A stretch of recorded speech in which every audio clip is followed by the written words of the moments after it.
Are you going to get to be in a Mr. Beast video? I bet if you... Oh my God. If you want to... How long do you want to talk about this? The Mr. Beast set and the whole video process was maybe one of the most insane things I've experienced ever. It's... Whatever video was it for? Or is he not released this one yet? It's not released yet. I think it'll be out in a couple months. But the answer is no. There's no fucking way I'm in it. Whatever you think a Mr. Beast video is like, it's not. It's like a...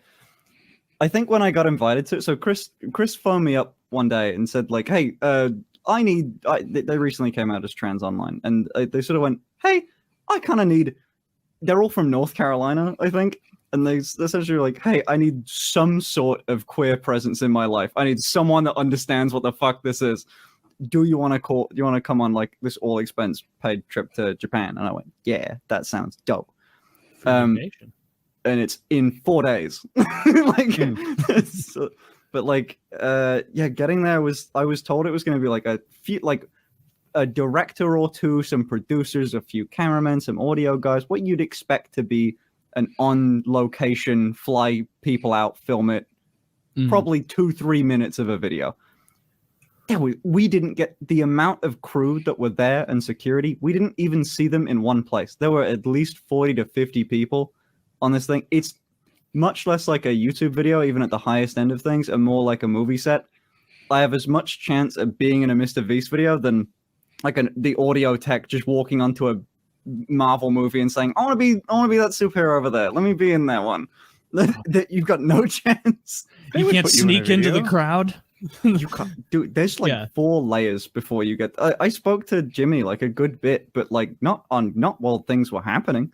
Like you can't get there. Like it's kind of difficult to explain without saying what we did. But there was a scene when we were on a boat, and that was the only time that we were allowed sort of close to the set, I guess, or close to where they were sort of filming stuff. And we were like relegated to the girlfriends and wives table that was sort of off to the side. But it was still fun. It was really cool to watch happen.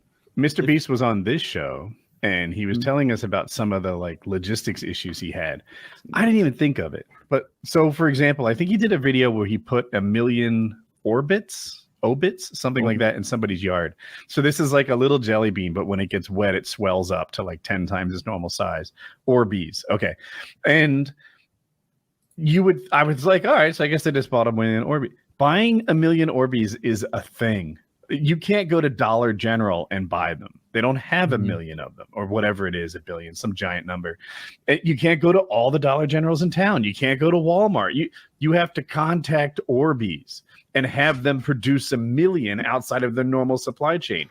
And then to ship it over, you have to get a shipping container for just your Orbeez on a tanker. I don't even know what they're called. Some big cargo ship. That's what it's called. To come over the Atlantic from like China where they're made to you. And he has like all these videos coming out. All this stuff is happening like simultaneously. The lead times for the logistics on these videos is shocking. It's a really big deal. So, and if you watch Mr. Beast, maybe more so his old stuff, he played a dumb kid in his videos, but he's actually an ambitious man who's like putting a lot of who's putting a lot together, and I'm happy for his success. When he gave away so much money, I was like, bro, can you just take a little for yourself? Just take a little for yourself. I'm worried about you. I'm worried that you're going to come out the other side of this thing, having done so many generous acts, and not be wealthy yourself. And I was so wrong. He's doing fine. He's doing great. Yeah, he's killing it. Meeting him, with the way I kept describing it after like the first day we talked, is that if you were going to make a cartoon of a rich guy, it's kind of what Mr. Beast is like, but nice. Like, we went part of this video, I think there was like a cooldown period. They were sort of exploring the area where we were, and part of it was like, oh, there's like a casino, and in Japan there's like pachinko machines and stuff. There's like Japanese gambling that's like a big thing. I don't know, lots of anime girls, cool shit. And so we were with the sort of crew were there. Security was like guarding the door, so you can't really get in unless you're in the fucking team. But like he would just walk around. He won like $2,000, but in what Japanese currency, there's just $1 is an equivalent to like one coin. So he's got a plastic like grocery bag just filled with these fucking things, like about $1,000 in just coins, and he'd just grab a handful and just, you want to gamble with me? Like letting them drop fucking everywhere. Mr. went that day was littered with a like snail's trail of coins. And money. Dude, that's my career path. Someday I'll be a yes man for him. Yes, sir, Jimmy. It's a really hard job. You gotta like leave your hand on the hood of a car for 7 days without rest or something. Yeah. He resents me and bullies me. He's like, eat this bowl of roaches, loser. I'm like, like crying. It's like, think fast. He's like shooting a shotgun full of gold bullion at me.